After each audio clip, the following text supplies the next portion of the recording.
Hi everybody, this is chapter 9-4, ellipses. I am going to go through some notes with you. If you'd rather take Cornell notes out of your textbook, you're welcome to, but I think you're going to find this helpful, so let's do it. So let me put the pages on here. Ellipses.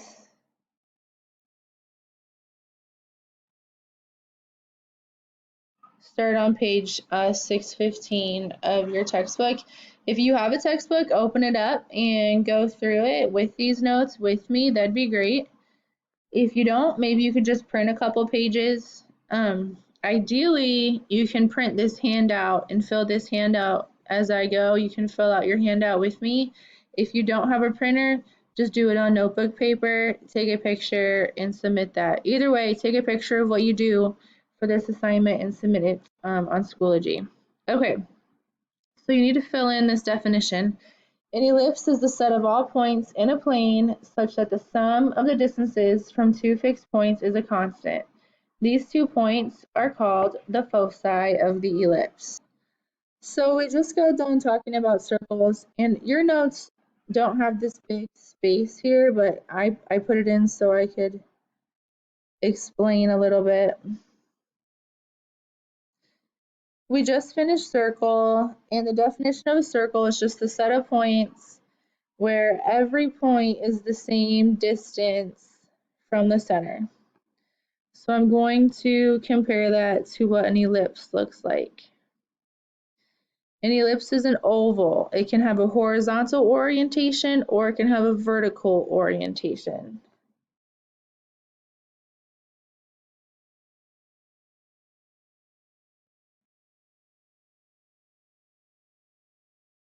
Okay, obviously this doesn't have the same definition as a circle because a point way over here on an oval has a much further distance from a center than, let's say, a point up here. Those are obviously two very different distances. So what creates an ellipse shape are actually these 2 points called foci. Each one individually is called a focus.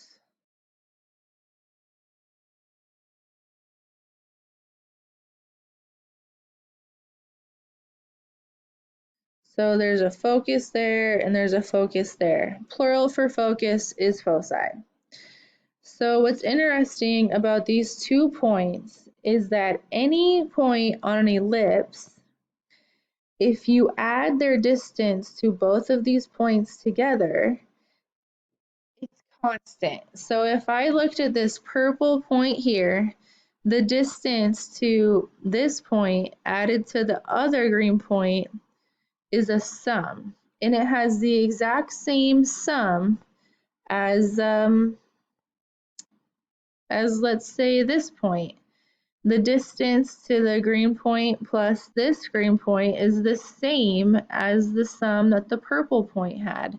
And it's even true for this point way over here. If I add the distance here and here, it's the same as the other two. It doesn't look the same. That's because I didn't draw it very proportionate. Maybe if I did something like this, your foci really are much more out towards the end. This distance, those two distances added together are the same as these two distances added together. And that's the relationship of every point on an ellipse. So as I move around this ellipse, the distances to these 2 points is always the same amount. And I encourage you to read your book and to understand that a little better, and also watch the Khan Academy videos. I got really good feedback about how much the Khan Academy videos helped you understand circles. So there's information there as well. Okay, let's move on.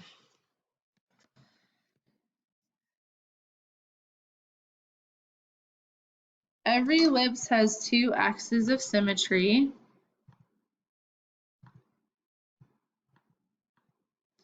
There's the major axis and the minor axis.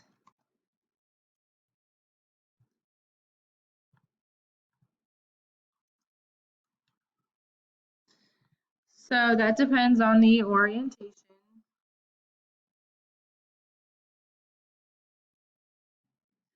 If it's a horizontal orientation, the major axis would be going left to right. Whereas if it's vertical,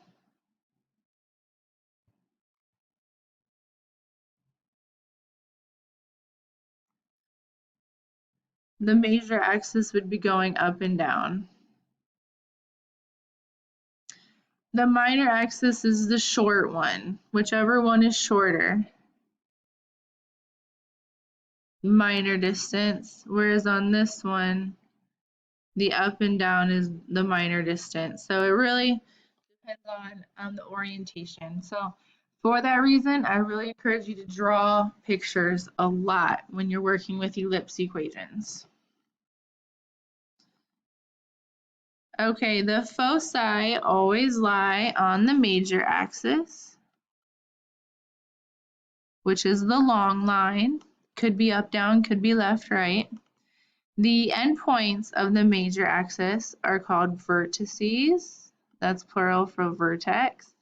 And the endpoints on the short axis, the minor axis, are called covertices. All right. So that's some vocab. Please use your textbook to look into that more. Here is the equation of an ellipse. This is a horizontal ellipse. X squared goes first. In a vertical ellipse, one that's long up and down, the y squared goes first. That's one of the main differences there. The foci are noted with C values. The length of the major axis is 2a, minor is 2b. The other important information in this is this equation here. This is to say the distance to the foci squared equals the distance to the major axis squared minus the minor axis squared. So foci squared equals vertices minus covertices. So you'll get used to that after we try one. So let's try an example. We're going to write an equation of an ellipse.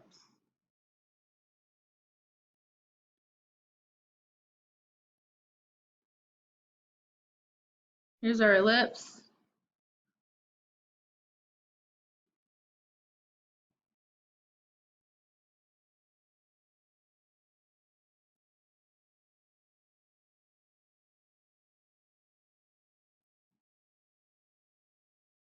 You want to determine the orientation. It's longer up and down. So this is vertical.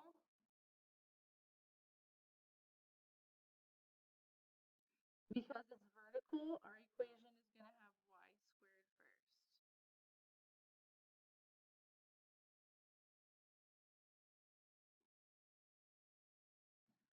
One thing I did mention is all of these are equal to 1.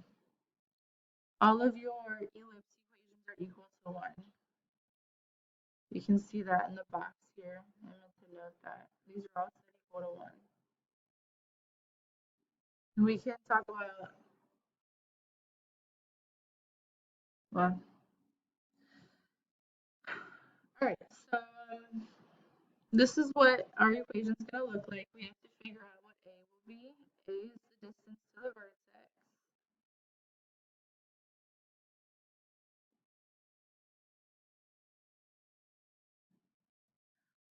And, oh, I know why my handwriting is bad. And B is the distance to the covertex.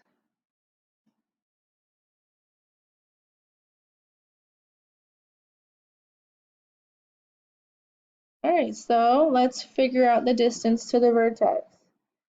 When I zoom, I can see the vertex is here at 9 and at -9.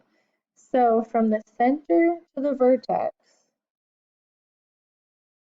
It is 9 units.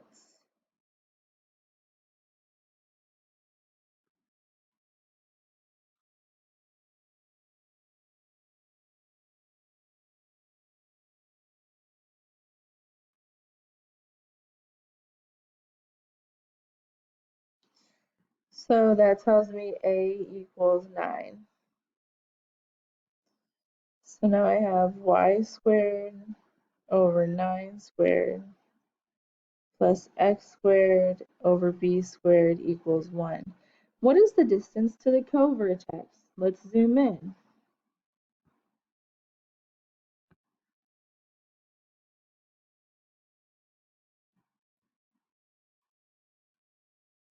When I look at the axis, x-axis, it seems to be going by 2, 2, 4. So this looks like about 6 here.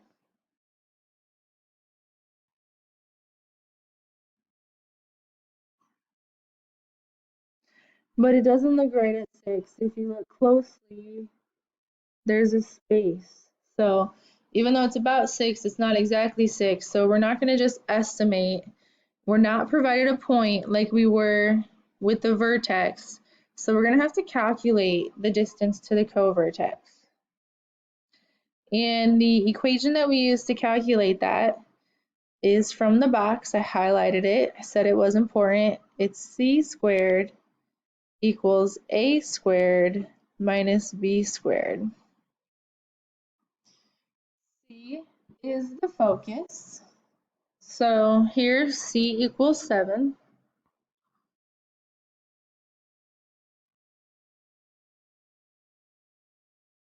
You can see that the focus was provided. It's on the same axis as the vertex. Equals 9 squared minus b squared.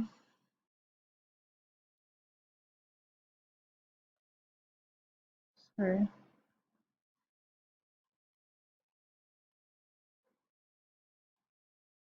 There we go.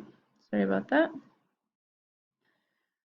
So we're at 49 equals 81 minus b squared.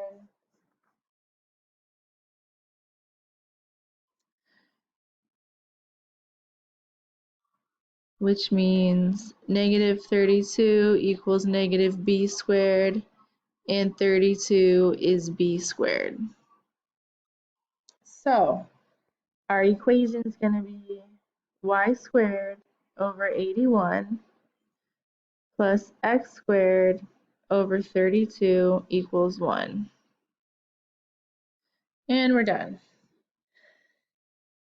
To summarize, it would have been much easier to write the equation of this ellipse had we known the distance to the covertex. So looking at our picture, we were provided a vertex and a focus, but we were not provided the covertex. So we used A, which is the distance to the vertex, and we used C,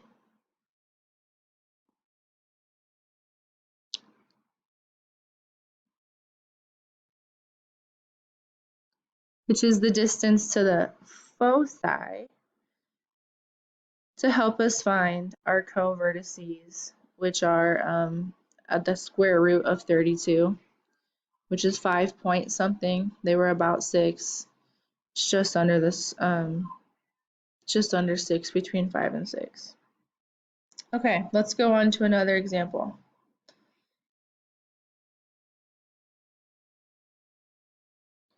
Write an equation of an ellipse with vertices at negative 4, 0, and 4, 0, and foci at 2, 0, and negative 2, 0. It helps to draw a picture. Wow.